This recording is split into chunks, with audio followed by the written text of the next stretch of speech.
Waist size revisited. Researchers measured the waist size of 250 men in a study on body fat. The true mean and standard deviation for the 250 men are 36.33,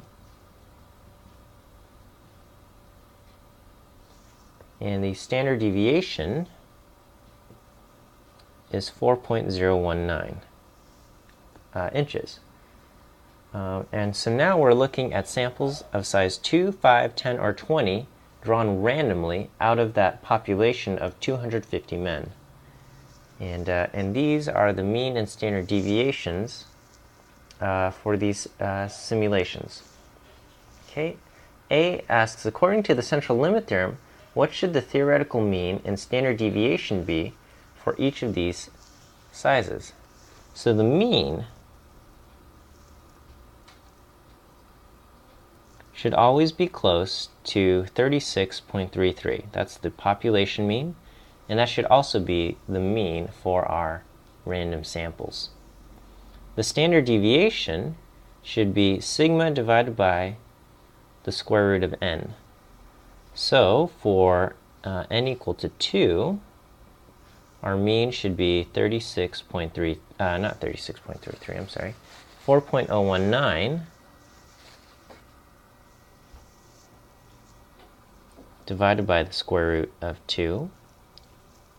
For sample size of 5, 4.019 divided by the square root of 5. 10 and 20, 4.019 divided by the square root of 10, and 4.019 divided by the square root of 20. So each of these, let's find out what these are.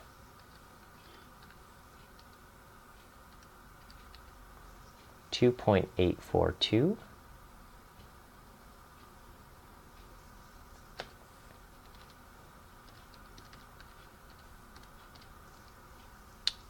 1.797,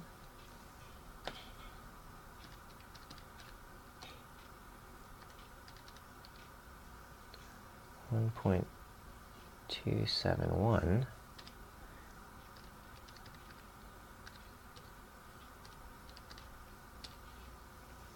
0.899.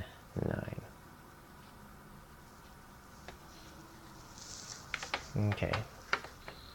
So B asks, how close are these values, the theoretical values, to what we observe in the simulations? And so all of the means are pretty close to 36.33. They're all off by just a tiny, tiny bit.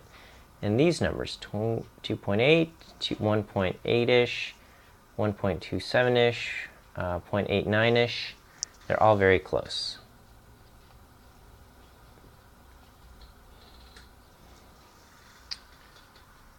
Looking at the histograms. Okay, so let's see if I can squeeze this in here.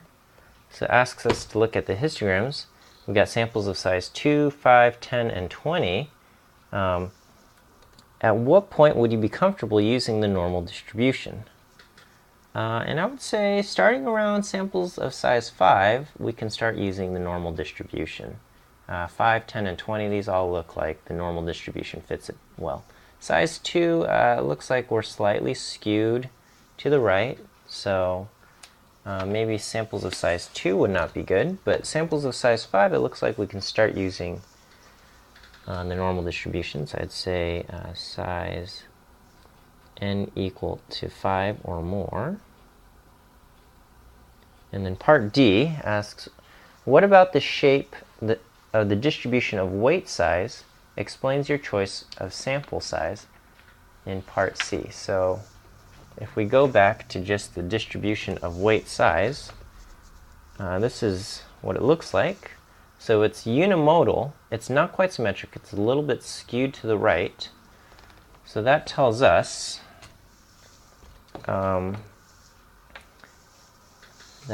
so waist size is unimodal, slightly skewed. So it tells us that small samples are okay, but not too small.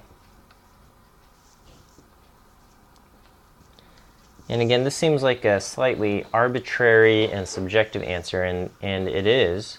But again, it also shows us the importance of seeing the histogram before we decide on one particular sample size. So here we see that being able to see what the histograms look like, we were able to choose the correct sample size.